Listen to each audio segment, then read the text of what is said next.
Hello guys, कैसे हैं आप लोग। आई होप कि आप सब ठीक होंगे। इसके साथ ही अपना और अपने परिवार का अच्छे से ध्यान दे रहे होंगे, साथ ही अपनी पढ़ाई का भी ध्यान दे रहे होंगे। और रोज़ आपको कंटिन्यूसली रिवीजन करते रहना है। रिवीजन बिल्कुल नहीं छोड़ना है। रिवीजन बहुत बहुत बहुत ही ज़्यादा इम्पॉर्टेंट है। जितना कि आप सोच भी नहीं सकते उतना इम्पॉर्टेंट है वो एग्ज़ाम के लिए। क्योंकि अगर आप रिवीजन करना छोड़ देते हैं तो वहीं से आप भूलना स्टार्ट हो जाएंगे और आपका सिलेक्शन एक तरह से आप खुद रोकेंगे उस दिन से ही। तो आपको रिवीजन कंटिन्यूसली करना है। क्यों? क्योंकि आपको रिवीजन करने से ही मिलेगा सिलेक्शन। अगर आप चाहते हैं कि आपका सिलेक्शन हो तो आपको रिवीजन करते ही रहना है। हम पहले पिछले लेक्चर का रिवीजन करेंगे, उसके बाद आज का लेक्चर जो भी है वो पढ़ेंगे। तो पिछले लेक्चर में हमने क्या पढ़ा था? क्षमादान शक्ति, राष्ट्रपति की क्षमादान शक्ति। इसमें मैंने क्या पढ़ाया था आपको, ये कौन से आर्टिकल में आता है? पहले ये 72 आर्टिकल के तहत उन्हें जो किसी की भी सज़ा माफ़ करने के जो पावर है वो उन्हें 72 आर्टिकल के तहत मिला हुआ है। तो इसमें जो सबसे पहला क्या था वो था पार्डन। मैंने कल ही बताया था कि पार्डन इसमें क्या होता है कि कम्प्लीटली किसी की भी सज़ा को अगर राष्ट्रपति चाहें तो वो कम्प्लीटली माफ़ कर सकते हैं। और अगर उनसे आपको पार्डन मिल जा रहा है उसके बाद आपको एक दिन के एक मिनट की भी कोई सज़ा नहीं दी जाएगी। आपकी सज़ा ऐसे हो जाएगा जैसे कि आपने कोई गुनाह किया ही ना हो, आपने कोई ऐसा क्राइम किया ही ना हो जिसके लिए आपको सज़ा मिले। आपको एकदम कम्प्लीटली फ्री कर दिया जाएगा। तो पार्डन ये होता है जिसे कम्प्लीटली पूरी तरह से खत्म कर दिया जाता है आपकी सज़ा। इसमें कम्प्लीटली आपकी सज़ा को पूरी तरह से माफ़ कर दिया जाता है। उसके बाद इसमें क्या आता है, जो हमारा ये नेक्स्ट जो है, ये तो फर्स्ट है। सेकंड क्या आता है हमारा? कम्यूटेशन। कम्यूटेशन मैंने बताया था, जिसे हिंदी में क्या कहा जाता है? लघुकरण। लघुकरण में मैंने क्या बताया था कि इसमें जो हमारी सज़ा है उसका नेचर चेंज होगा, ना कि सज़ा का टाइम कम होगा या फिर ना ही आपकी सज़ा खत्म होगी। इसमें टाइम का जो है नेचर चेंज हो जाएगा। जैसे किसी इंसान का नेचर चेंज होता है, पहले वो कुछ अलग चीज़ों को पसंद, जैसे आप ही समझ लीजिए आप छोटे रहेंगे तो कुछ चीज़ें आपको अलग पसंद होंगी और अब ऐसा है कि आप कुछ और मतलब चीज़ें पसंद करते होंगे। तो आप नहीं बदले, आप तो वही हैं जो पहले थे, वही आप भी अभी भी हैं, लेकिन जो आपका नेचर है वो टाइम के साथ चेंज हो गया। तो ऐसी चीज़ें जो मतलब कोई चीज़ ना बदले, ये मान लीजिए कोई चीज़ है, ये इस एरिया से बाहर नहीं बढ़ रहा है लेकिन इसका नेचर चेंज हो जाएगा। ना ये बड़ा होगा ना ये छोटा होगा, लेकिन इसका नेचर चेंज हो जाएगा, अंदर इसके बदलाव होगा। तो उसी चीज़ को कहते हैं कि नेचर चेंज हो रहा है। यानी इसमें क्या मैंने बताया था कि अगर आपकी सज़ा बहुत ही ज़्यादा कठोर दी गई है आपको सज़ा, तो आपकी सज़ा को सॉफ्ट कर दिया जाएगा, यानी कुछ कम कर दिया जाएगा, एकदम साधारण कर दी जाएगी। इसमें कम्यूटेशन, जब आप पिटिशन करते हैं कम्यूटेशन की, तो आपके सज़ा में कुछ मतलब नरमी लाई जाती है कि एक थोड़ा कम, इन्हें एक लेवल तक ही, मतलब अब बहुत ज़्यादा कठोर दी गई है तो साधारण कर दी जाएगी, यही होगा। इसके बाद इसमें टाइम चेंजेस नहीं होता है, नेचर चेंज होता है। क्या होता है? क्या चेंज होता है? नेचर चेंज होता है। नेचर चेंज होगा, ना कि टाइम चेंज होगा। उसके बाद मैंने क्या बताया था कि परिहार, यानी कि इसको क्या इंग्लिश में कहते हैं? परिहार को इंग्लिश में रिमिशन। रिमिशन का अगर आप पिटिशन डाल रहे हैं तो उसमें क्या होगा? इसमें नेचर चेंज हो रहा है, इसमें क्या होगा? टाइम चेंज होगा। इसमें टाइम चेंज होगा। ये इसमें और इसमें यही फर्क है कि इसमें नेचर चेंज होगा, जितनी सजा है उतनी आपको काटनी है, बस जो सजा है उसका नेचर चेंज हो जाएगा। और इसमें ये होगा कि आपकी सजा जो है वो कम कर दी जाएगी लेकिन नेचर चेंज नहीं होगा। यानी अगर कठोर थी तो कठोर ही दी जाएगी, अगर साधारण थी तो साधारण ही दी जाएगी। ऐसा नहीं कि उसमें कुछ चेंजेस होगा, बस टाइम में चेंजेस हो जाएगा। मतलब अगर 5 साल के लिए है तो 2 साल ऐसे हो जाएगा, लेकिन नेचर में कोई चेंजेस नहीं आएगा। इसके साथ ही मैंने इसमें एक बताया था कि जो फांसी की सज़ा होती है उसके लिए आप ये रिमिशन नहीं मांग सकते हैं। क्यों? क्योंकि उसमें क्या चेंजेस होगा, अगर आपको फांसी की सज़ा दे दी गई है तो वो तो एक लास्ट डिसीजन है, उसमें क्या आप कम ज़्यादा कराएंगे। फांसी की सज़ा में ऐसा थोड़ी ना है कि 10 घंटे सज़ा दी जाने वाली थी तो आप 1 मिनट दी जाएगी या 10 सेकंड दी जाएगी। वो तो फांसी की सज़ा तब तक दी जाएगी जब तक आप मर नहीं जाते, तो वो उसमें कोई चेंजेस नहीं होगा। लेकिन बाकी अगर आपको कोई सज़ा ऐसे मतलब इतने साल की सज़ा मिली है, 5-6 साल की, तो उसमें टाइम में चेंजेस हो जाएगा बस। उसके बाद नेक्स्ट क्या आता है? विराम। इसको इंग्लिश में क्या बोलते हैं? रेस्पिट। रेस्पिट में क्या होता है, ये एक तरह से मतलब उनको मिलता है जिनकी मान लीजिए कोई सज़ा कोई क्राइम किया है किसी ने और उसके बाद उन्हें सज़ा मिली है और जेल में गए, जेल में जाने के बाद पता चल रहा है कि उनके हेल्थ में प्रॉब्लम हो गया। हेल्थ में प्रॉब्लम मतलब ऐसा समझ लीजिए किसी को कोई बुखार हो गया या फिर इन केस मान लीजिए कहीं फ्रैक्चर हो गया पैर वगैरह और हाथ वगैरह में। तो अगर आपको उस केस सिचुएशन में बहुत ही स्ट्रांग सज़ा दी गई है तो क्या तब आप वो सज़ा कर पाएंगे पूरी? उतने समय के लिए तो किसी के लिए भी पॉसिबल नहीं है। तो एक इंसानियत को देखते हुए जब तक कि आपकी हेल्थ जो है वो ठीक नहीं हो जाती तब तक आपका ध्यान रखा जाएगा। मैंने कल ही आपको बताया था कि तब तक आपका ध्यान रखा जाएगा, लेकिन जब आपकी हेल्थ ठीक हो जाएगी उसके बाद आपकी जो सज़ा है वो आपको पूरी करनी होगी। तो इसमें ये होता है रेस्पिट में क्या होता है, इसमें हेल्थ का प्रॉब्लम अगर आ जा रहा है तो कुछ समय के लिए आपकी जो सज़ा है उसको रोक दी जाएगी। मतलब ये मान लीजिए यहाँ से इतने दिन की आपको सज़ा मिलने वाली थी और यहाँ पे आपकी हेल्थ ख़राब हो गई तो यहीं पे आपकी सज़ा को रोक दिया जाएगा। और ऐसा नहीं कि आप दोबारा ऐसा जब सज़ा मतलब ठीक हो जाएंगे तो दोबारा स्टार्टिंग से जितने साल मतलब 2 साल की सज़ा काट चुके थे 5 साल की सज़ा आपको मिली थी, तो ऐसा नहीं कि आप जब हेल्थ ठीक होगी तो उसके बाद फिर से वो 2 साल ख़त्म आप वापस 5 साल नहीं, जो बची हुई सज़ा है वही आपको काटनी होगी। तो इसमें ये होगा रेस्पिट में। उसके बाद क्या आता है? रिप्रीव। रिप्रीव में क्या है कि मान लीजिए इसमें ऐसा होगा कि अगर आपको सज़ा दी गई है फांसी की, ये फांसी की सज़ा के लिए होता है, ये स्पेशली फांसी की सज़ा के लिए होता है। डेथ जो होता है उस सज़ा के लिए होती है। क्यों? क्योंकि ऐसे सिचुएशन भी हो सकती है कि ये पावर तो सिर्फ हमारे राष्ट्रपति जी को ही होता है कि वो किसी की सज़ा को माफ़ करे या कम ज़्यादा करे, जो भी रहता है। तो ऐसा भी हो सकता है कि जब आपको मतलब मैंने कोई किसी को थप्पड़ मारा है या फिर किसी को हल्का फुल्का सा कुछ, और कभी कभी जोश में आके हम किसी नहीं चाहते लेकिन ऐसे क्राइम हो जाते हैं हमसे, जैसे कि किसी पे अगर हमें बहुत ज़्यादा गुस्सा आ जाता है उस वक्त हम जोश में आके इमोशन में आके वो क्राइम हो जाता है, लेकिन हम करना नहीं चाहते हैं। तो ऐसी सिचुएशन में मान लीजिए कोर्ट ने आपको सज़ा दी कि आपका फांसी लगा दी जाए, तो उस समय अगर देश में, जरूरी तो नहीं कि हर वक्त राष्ट्रपति हों, उन्हें विदेश दौरे पे भी जाना होता है, उन्हें बहुत सारी जिम्मेदारियां देखनी होती है। सिर्फ एक ही जिम्मेदारी उन्हीं के पास नहीं है, उनके पास बहुत सारी जिम्मेदारियां हैं। तो ऐसी सिचुएशन में उन्हें अगर मतलब उनके पास आपने अपना पिटिशन डाला, उसके बाद वो अगर विदेश दौरे पे जा रहे हैं तो वो क्या करेंगे? बोलेंगे नहीं मैं अभी नहीं, मैं बाहर जा रहा हूँ, मैं नहीं देखूंगा।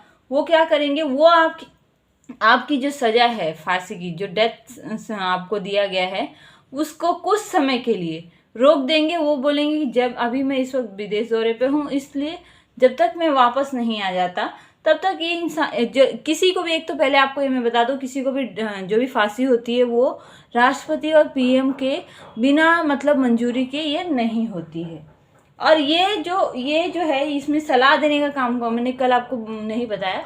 जो क्षमादान शक्ति, किसको क्षमा देना है किसको नहीं देना है, इसके लिए सलाह कौन देता है? राष्ट्रपति को, क्योंकि वो खुद तो अपना कोई काम नहीं करते हैं। ये आपको भी मैंने पहले स्टार्टिंग में बता दिया, दिमाग में एकदम से अच्छे से आपको बिठा लेना है कि राष्ट्रपति जो भी डिसीजन लेते हैं उसमें वो खुद नहीं लेते, बल्कि उन्हें कोई और कहता है वो वही डिसीजन बताते हैं, वो खुद से कोई डिसीजन नहीं लेते।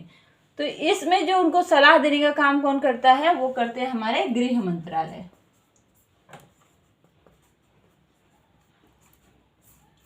और बाकी सब में जो है वो बाकी सब जगह पे गृह मंत्रालय नहीं करती है मतलब सलाह देने का काम, वहाँ पे मंत्रिमंडल करते हैं। लेकिन ये एकमात्र ऐसी जगह है जहाँ पर गृह मंत्रालय मतलब सजेशन देने का काम करता है।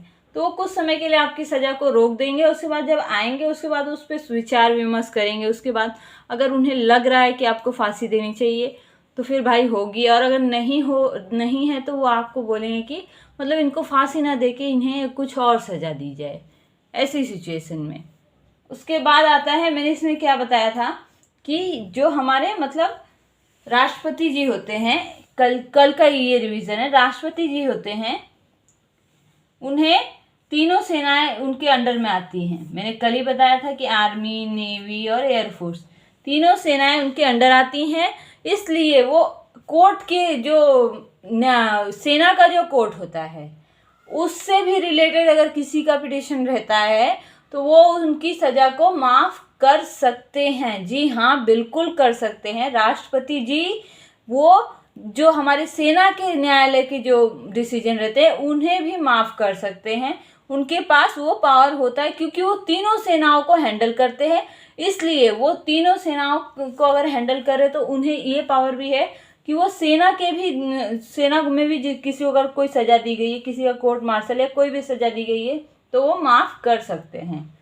लेकिन मैंने क्या बताया था कि ये माफ़ किसके आर्टिकल 72 के तहत करते हैं। जो हमारे राज्यपाल होते हैं ये तो सेंट्रल लेवल पे होते हैं, ये स्टेट लेवल पे होते हैं। राज्यपाल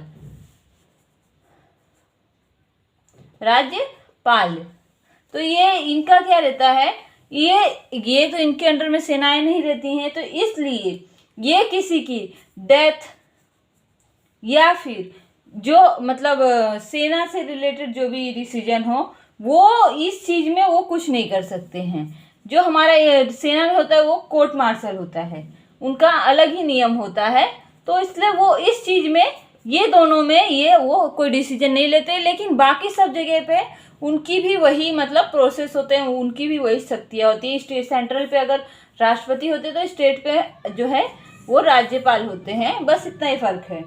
तो ये तो हुआ हमारा कल का लेक्चर। अब हम आज का लेक्चर पढ़ेंगे। आज भी हम राष्ट्रपति की कुछ और शक्तियों के बारे में जानेंगे, और आपको जो कि बहुत ही ज़रूरी है जानना एज अ नागरिक, एज अ सिटीजन भी, और आप अगर पढ़ रहे हैं उसके तौर पे भी आपको मालूम होने चाहिए। क्यों? क्योंकि ये अक्सर पूछे जाते हैं। अब हम पढ़ेंगे राष्ट्रपति की जो इमरजेंसी से रिलेटेड कुछ पावर जो होती हैं वो हम उनके बारे में हम जानेंगे कि जो हमारे देश में इमरजेंसी लगाई जाती है वो राष्ट्रपति के वो कौन कौन से पावर होते हैं, कैसे कैसे वो अलग अलग तरह से जो इमरजेंसी लगाते हैं। अलग अलग स्टेट में कभी लगती है, कभी ऐसे सेंट्रल लेवल पे लग जाती है, कभी ऐसा होता है कि कुछ एरिया में लग जाती है। तो वो कैसे कैसे उस चीज़ को लगाते हैं वो हम अब जानेंगे। तो जो राष्ट्रपति की जो है इमरजेंसी पावर है, यानी जो आपातकालीन जो शक्तियाँ हैं वो हम अब जानेंगे। तो राष्ट्रपति की पहले तो इमरजेंसी पावर में 3 तरह की इमरजेंसी होती हैं। पहली क्या होती है? पहली जो होती है वो राष्ट्रीय आपात, पहली राष्ट्रीय आपात होती है जो कि नेशनल लेवल पे लगाई जाती है। कहाँ पे? यहाँ पे मैं लिखती हूँ नीचे, यहाँ पे पहली कौन सी होती है? राष्ट्रीय आपात होती है। ये नेशनल लेवल पे लगाई जाती है। कहाँ पे? नेशनल लेवल पे लगाई जाती है। और ये कौन से आर्टिकल के तहत लगाई जाती है?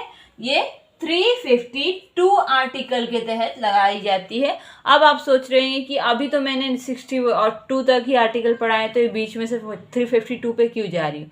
वो इसलिए जा रही हूँ क्योंकि ये कुछ जो ऐसी पावर हैं, जो राष्ट्रपति की पावर है, जो ये वहाँ पर हैं, तो मैं एक साथ ही इन्हें पढ़ाने के लिए, जिससे आपको मतलब कोऑर्डिनेट करने में प्रॉब्लम ना हो, ऐसा एक साथ कनेक्शन के साथ पूरा आप याद कर लें, जिससे आपको आसानी हो याद करने में। इसलिए मैं एक ही साथ आपको पढ़ा रही हूँ, ना कि तोड़ तोड़ के बाद में ये बताऊंगी।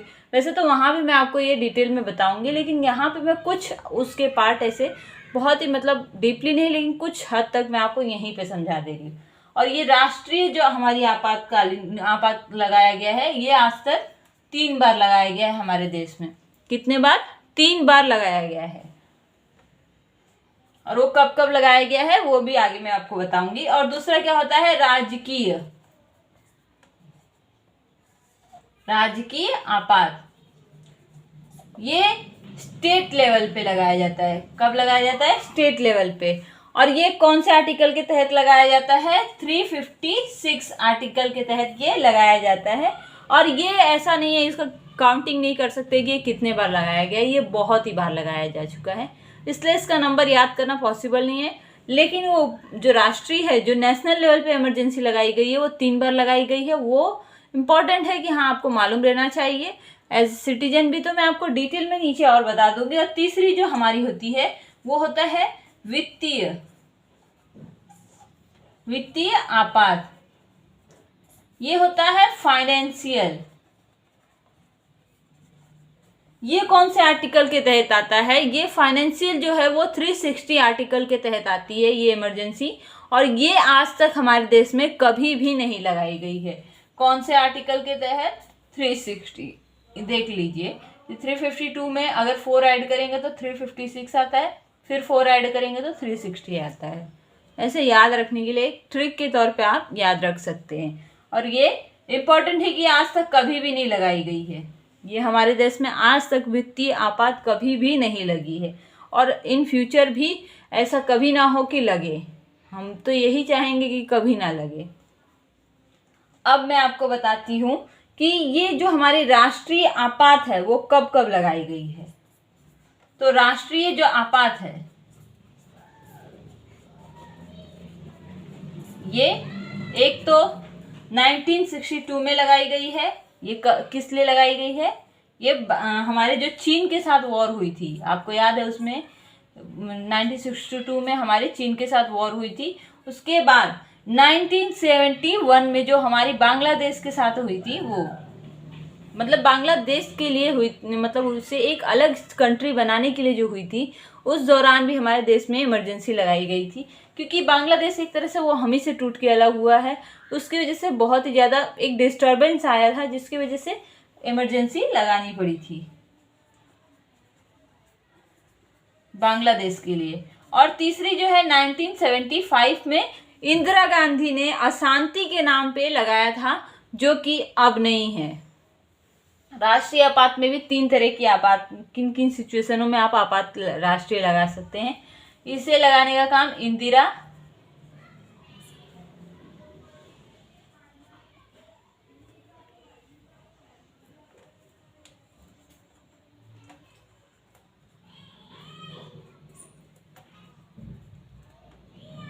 गांधी ने लगाया था। किसने लगाया था, इंदिरा गांधी ने, जो कि ऐसी मतलब वो अपने इलेक्शन के लिए उन्होंने ऐसा एक लगाया था कि ये इस समय देश में बहुत ही अशांति है जिसकी वजह से इमरजेंसी लगानी पड़ रही है। लेकिन उन्होंने अपने इलेक्शन में जीतने के लिए इमरजेंसी लगाई थी, जो कि एक तरह से गलत था, इसीलिए इसे खत्म कर दिया गया।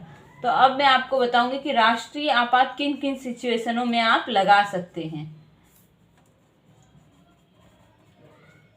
क्योंकि आपको भी मालूम होना चाहिए कि हाँ हम एज ए सिटीजन हमें कौन कौन सी सिचुएशन, ऐसा तो है नहीं हम में और आप में से ही जो एक कोई जाके, हाँ मतलब हमारा PM CM में जो भी पोस्ट पे जाके बैठते हैं, तो हमें हर चीज़ें हमारे संविधान के बारे में डीपली मालूम होनी चाहिए, जिससे अगर आप में से ही कोई अगर कल को चुन के जाए तो उसे देश को चलाने में आसानी हो, अगर वो अच्छे से पॉलिटिक्स को पढ़ा रहेगा तो फर्स्ट इसमें कौन सी सिचुएशन है, आक्रमण, आक्रमण की सिचुएशन हो। दूसरा हो कि विद्रोह हो गया है, मान लीजिए देश में किसी वजह से विद्रोह चल रहा है, जैसे कि हमारे जम्मू कश्मीर में ऐसा होता है। और तीसरा जो कि पहले था, अशांति,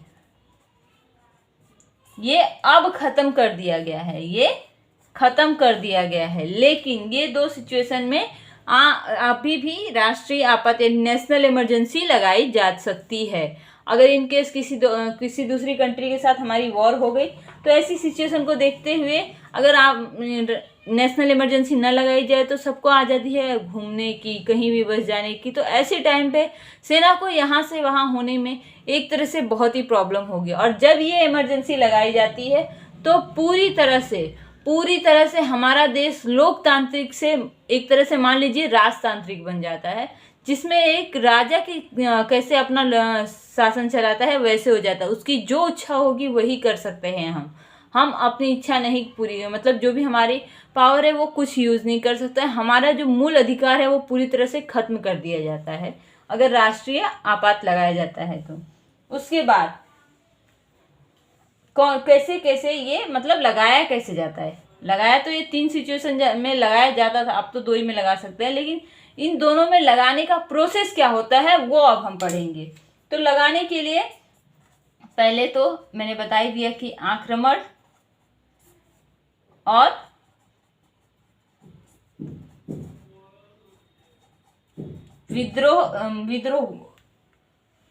विद्रोह के कारण लगता है ये जो हमारा 352 है।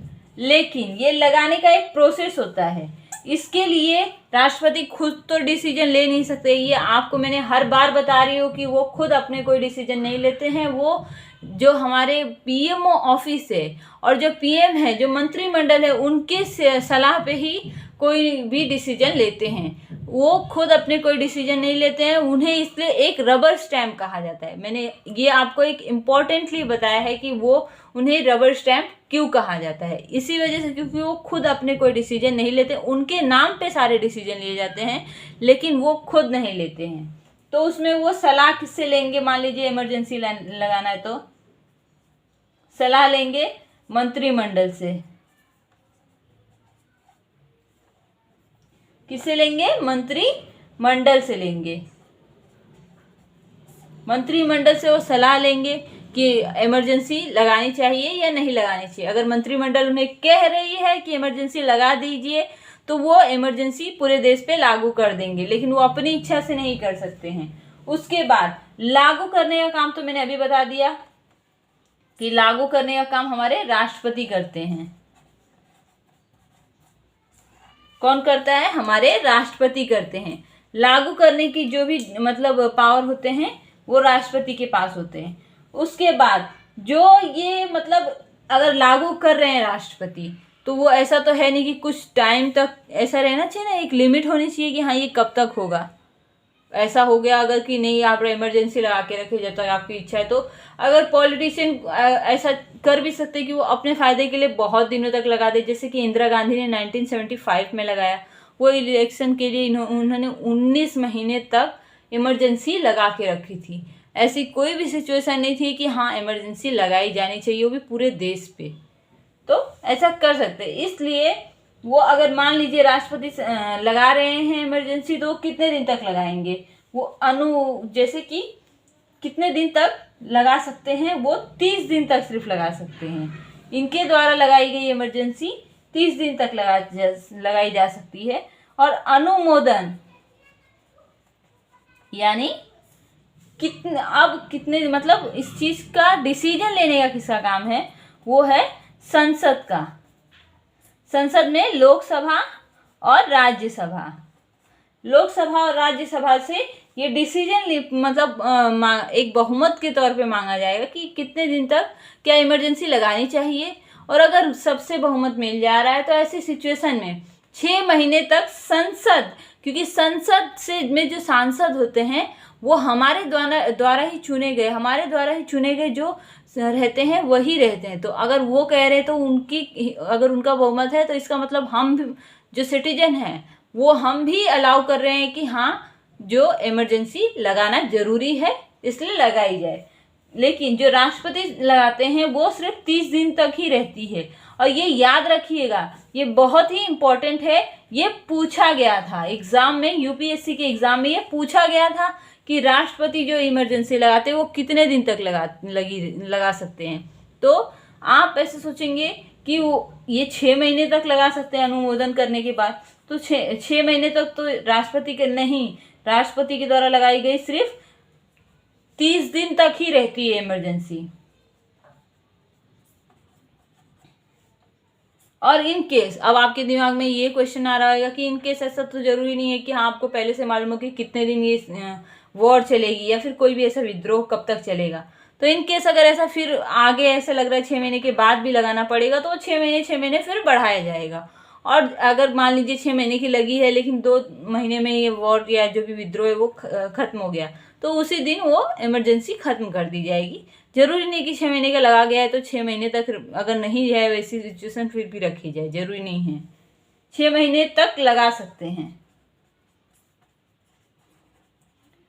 बाद में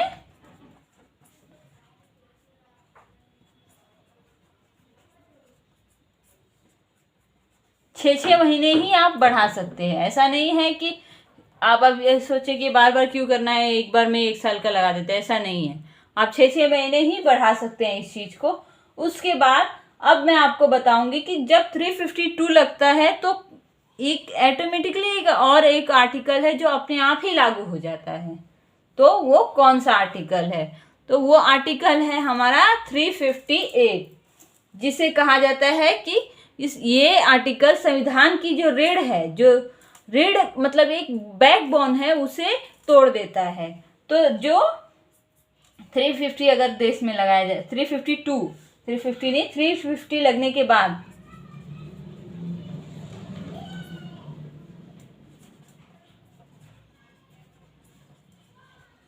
अपने आप ही 358 लागू हो जाता है, जो कि लागू होने के बाद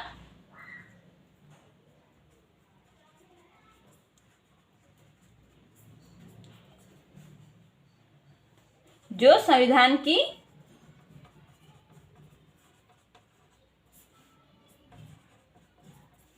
रीढ़ को, किसको? रीढ़ को तोड़ देता है।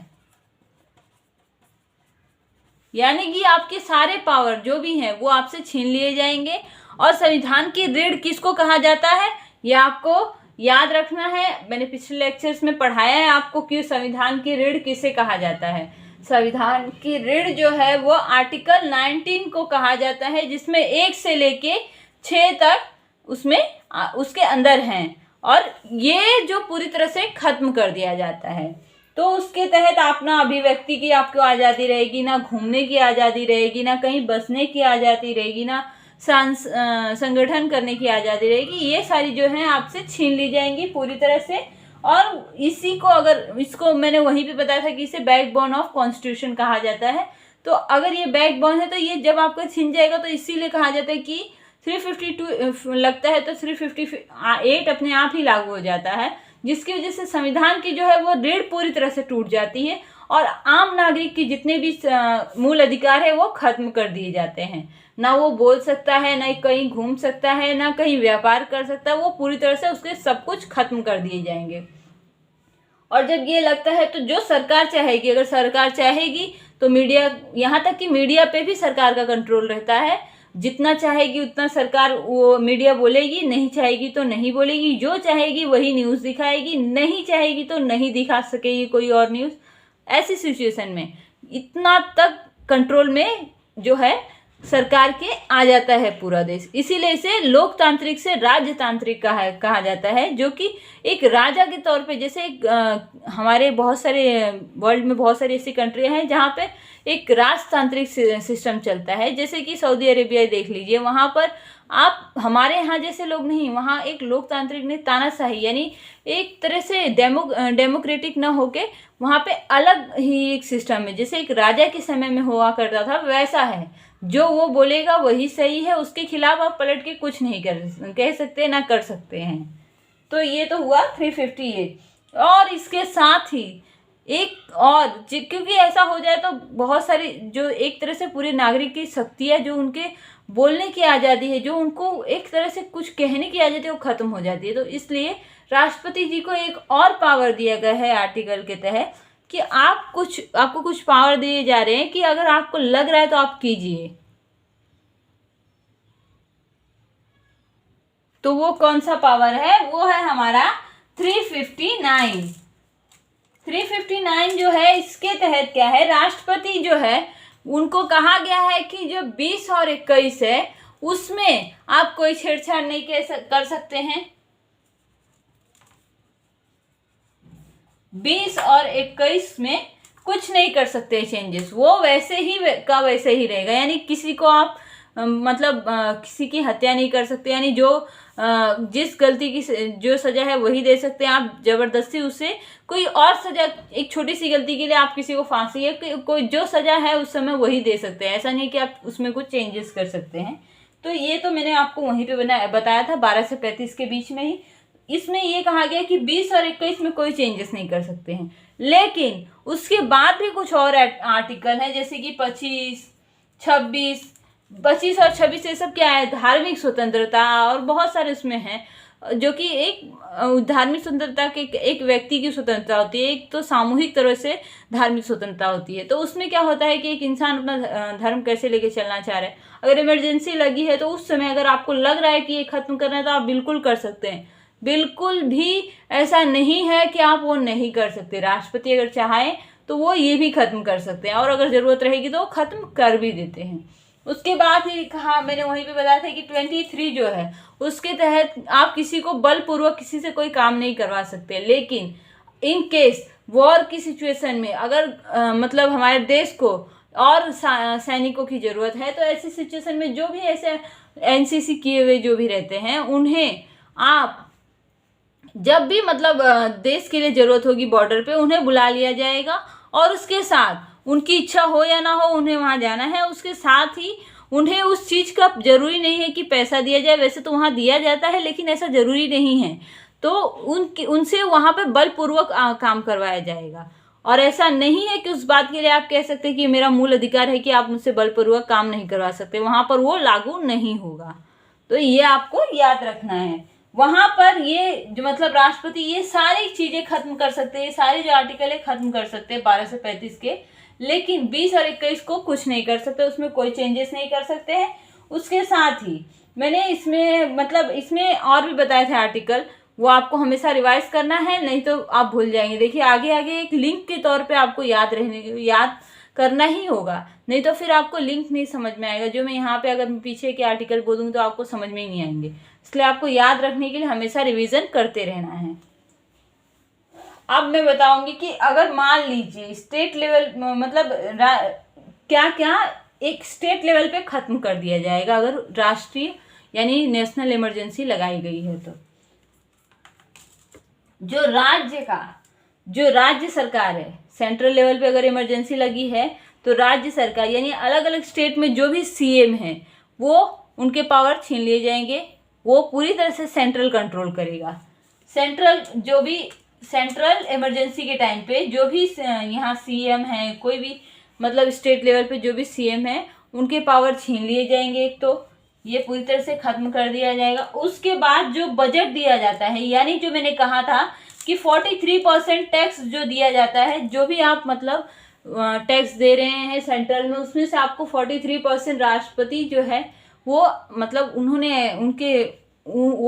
वापस करवाएंगे हर स्टेट को। जो भी आप टैक्स दे रहे हैं, जितना भी टैक्स दे रहे हैं आप गवर्नमेंट को, उसमें से आपको 43% मिलता है, जिससे स्टेट अपना जो भी काम है जो भी वो करते हैं, तो वो पूरी तरह से बजट उसे बजट यहाँ पे इसमें कहा जाता है वो खत्म कर दिया जाएगा, वो आपको नहीं मिलेगा, वो वहीं के वहीं रोक दिया जाएगा। और उसके बाद राज्य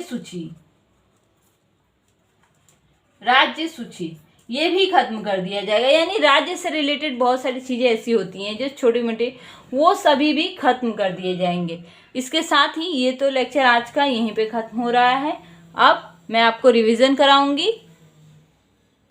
रिवीजन स्टार्ट करते हैं। पहले क्या है, मैंने आज क्या पढ़ा है, राष्ट्रपति की इमरजेंसी पावर कौन कौन से होते हैं, तो उनकी तीन तरह से इमरजेंसियां लगा सकते हैं। एक तो है राष्ट्रीय यानी नेशनल इमरजेंसी, राजकीय जो कि मैं आज नहीं पढ़ाई हूँ, वो आपको आगे के लेक्चर में पढ़ाऊंगी। उसके बाद आता है वित्तीय, ये भी नहीं पढ़ा है, ये भी आगे के लेक्चर्स में ही पढ़ेंगे। और इसमें राष्ट्रीय, आज मैंने सिर्फ राष्ट्रीय जो आपात है, नेशनल इमरजेंसी है, वही कवर किया है। आगे के लेक्चर में बाकी स्टेट इमरजेंसी से रिलेटेड जो भी है वो मैं आपको बताऊंगी। तो राष्ट्रीय आपात में क्या मैंने बताया था कि ये 3 बार लगाई गई है, ये 352 के तहत लगती है। और ये कब कब लगाई गई है, 1962 में चीन से वॉर हुई थी तब, 71 में बांग्लादेश और पाकिस्तान की वॉर हुई थी, उसमें हमने वो बांग्लादेश को सपोर्ट किया था। उस सिचुएशन में क्योंकि बांग्लादेश हम ही से अलग हुआ था, इसलिए उसे हमने सपोर्ट किया था एक अलग कंट्री बनने में। उस समय इमरजेंसी लगाई गई थी क्योंकि बहुत ही ज़्यादा अशांति हो गई थी, और इंदिरा गांधी ने अपने इलेक्शन में वो अपने आप को जिताने के लिए उन्होंने इमरजेंसी 1975 में 19 महीने की लगाई थी। उसके बाद आता है 19 यानी 19 मंथ की राष्ट्रीय आपात में 3 तरह की आते हैं, जिसमें अब 2 तरह के हैं। अब एक तरह की खत्म, जो एक और है वो खत्म कर दी गई है। 2 ही तरह से आप इमरजेंसी लगा सकते हैं, नेशनल इमरजेंसी। अगर वॉर की सिचुएशन हो या फिर विद्रोह की सिचुएशन हो तो आप लगा सकते हैं। अशांति वाली खत्म कर दी गई है। उसके बाद आक्रमण और विद्रोह में कौन कौन सी कैसे कैसे लागू किया जाएगा वो मैंने अभी बताया है कि जो सलाह लेने का काम करेंगे हमारे जो राष्ट्रपति है वो मंत्रिमंडल से करेंगे। लेकिन इसके पहले के लेक्चर में मैंने बताया था कि राष्ट्रपति को जो क्षमादान शक्तियां हैं वो उसमें वो सिर्फ एक ऐसा है जिसमें वो गृह मंत्रालय से सलाह लेंगे। उसके बाद आता है लागू करने का काम हमारे राष्ट्रपति करते हैं, लेकिन वो सिर्फ 30 दिन के लिए ही इमरजेंसी लगा सकते हैं, उसके बाद नहीं। उसके बाद अगर लगाना है कंटिन्यूसली तो अनुमोदन यानी जो भी सांसद है उनसे बहुमत लेना होगा, और सांसद यानी लोकसभा राज्यसभा। और अगर ये उन्हें भी लग रहा है तो 6 महीने की इमरजेंसी लगाई जाएगी, और अगर आगे ऐसा लग रहा है और बढ़ानी है तो 6 महीने भी बढ़ाई जाएगी। ऐसा नहीं एक बार में बहुत ज़्यादा बढ़ा दी जाएगी। और 352 लगने के बाद मैंने कहा कि 358 अपने आप ही लागू हो जाता है, जिसे कहा जाता है उसके लागू होने के बाद संविधान की जो रीढ़ है वो तोड़ देता है। क्यों? क्योंकि वो आर्टिकल 19 को पूरी तरह से खत्म कर देता है। और अब मैं बताऊंगी कि 359 के तहत, मतलब जब 358 लगता है तो 359 एक और लाया गया है कि राष्ट्रपति को कुछ पावर दिया जाए कि अगर वो ये करना चाहते हैं, उन्हें लग रहा है जरूरी है तो कुछ चीज़ें वो करें, ना जरूरी है तो ना करें। क्योंकि 12 से 35 तक हमारे मूल अधिकार आते हैं, उसमें से कुछ अगर उन्हें लग रहा है तो करें। कुछ ऐसे तो हैं जिसमें चेंजेस नहीं कर सकते, जैसे कि 20 और 21, उसमें कोई चेंजेस नहीं कर सकते। लेकिन उसके अलावा जो है वो अगर उन्हें लग रहा है कि करना चाहिए, उस पर इमरजेंसी लगानी चाहिए, उसे रोकना चाहिए, निलंबित करना चाहिए, उसे सस्पेंड करना चाहिए या नहीं करना चाहिए तो ही वो करें, और अगर करना चाहते हैं तो कर सकते हैं। उसके बाद मैंने क्या बताया उसके बाद मैंने बताया कि जो सेंट्रल इमरजेंसी है वो अगर लगती है तो स्टेट लेवल पे उसमें क्या क्या इफेक्ट आते हैं। स्टेट लेवल पे जो सीएम रहते हैं वो उनके पूरे तरह से सिस्टम खत्म हो जाते हैं, वो पूरी तरह से सेंट्रल कंट्रोल करेगी। उसके बाद सेंट्रल अगर लग रहा है इमरजेंसी तो जो स्टेट की जो भी बजट है वो बंद कर दी जाएगी और रोक दी जाएगी, और राज्य सूची में जो भी है वो सभी रोक दिए जाएंगे। तो ये तो हुआ लेक्चर आज का खत्म यहीं पे। अब आपको बताना है कि लेक्चर आपको कैसा लग रहा है। अगर आपको अच्छा लग रहा है, समझ में आ रहा है, तो आप ज़्यादा से ज़्यादा लोगों में शेयर करें, जिससे हमारे एजुकेशन के इस फ्री सिस्टम में ज़्यादा से ज़्यादा लोग, जो हमारी फैमिली है वो बड़ी हो और अच्छे से एक सिस्टम, मतलब एक एजुकेशन का सिस्टम और अच्छा आगे बढ़े। और जितना हो सके उतने लोगों को शेयर करें, सब्सक्राइब करें और लाइक करें। और मुझे अगर मुझसे कोई गलती हो रही है जो पढ़ाने में, तो आप मुझे कमेंट्स बॉक्स में बता सकते हैं। अगर आपको कुछ पूछना है तो वो भी आप कमेंट्स बॉक्स में पूछिए, मैं ज़रूर कोशिश करूँगी कि आपको आंसर दे सकूँ। जो भी आपको पूछना है वो आप बेझिझक पूछिए। और अगर नहीं अच्छा लग रहा है मेरा लेक्चर तो आपको डिसलाइक करना है। डिसलाइक करने के साथ साथ मुझे ये भी बताना है कि क्या इसमें नहीं सही है, जिससे मैं अपनी गलतियों को सुधार सकूँ। तो थैंक यू। इसके साथ ही बाय।